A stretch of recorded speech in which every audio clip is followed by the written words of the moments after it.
ఫిబ్రవరి 12వ తారీఖు నాడు దేశవ్యాప్తంగా జరుగుతున్నటువంటి సమ్మెకి మద్దతుగా తెలంగాణ గిరిజన సంఘం పనిచేస్తూ ఉంది.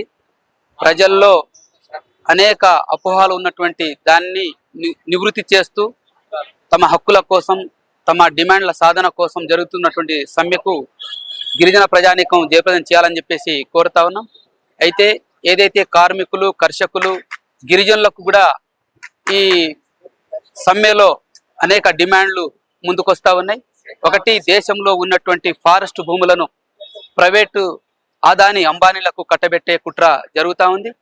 దాంతోపాటు ఉపాధి హామీ పథకం 99% ఉపాధి హామీ పథకంలో గిరిజనులు పాల్గొంటా ఉన్నారు, కూలి పని చేస్తూ ఉన్నారు. వాళ్లకు నష్టం కలిగించే పద్ధతిలో ఉపాధి హామీ పథకాన్ని రద్దు చేసే కార్యక్రమం చేస్తూ ఉంది.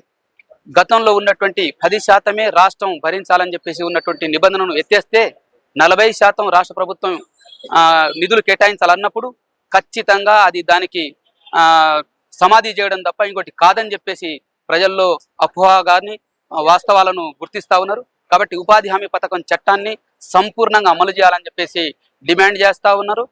వీటితో పాటు గిరిజనులు ఇప్పటికే అడవుల్లో ఉన్నటువంటి గిరిజనులు తమ ఫలాలను, అటవీ ఫలాలు, ఇతర వనమూలికలు, ఇతర జంతువులు వేటాడి తినే సాంప్రదాయం ఇప్పటికీ గిరిజనుల్లో ఉంది.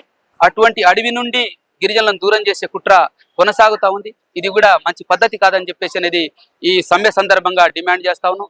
కేంద్ర ప్రభుత్వం పూర్తిగా గిరిజనులకు, పేదలకి, మహిళలకి, రైతులకు, కార్మికులకి నష్టం చేసే పద్ధతిలో కేంద్ర ప్రభుత్వం నిర్వహిస్తున్నటువంటి పాత్ర ఉంది. కాబట్టి ఆ పాత్రకు వ్యతిరేకంగా అందరూ ఒక్కటై పోరాటం చేసి ఈ సమ్మెను జయప్రదం చేయాలని చెప్పేసి తెలంగాణ గిరిజన సంఘం తరఫున డిమాండ్ చేస్తా ఉన్నాం.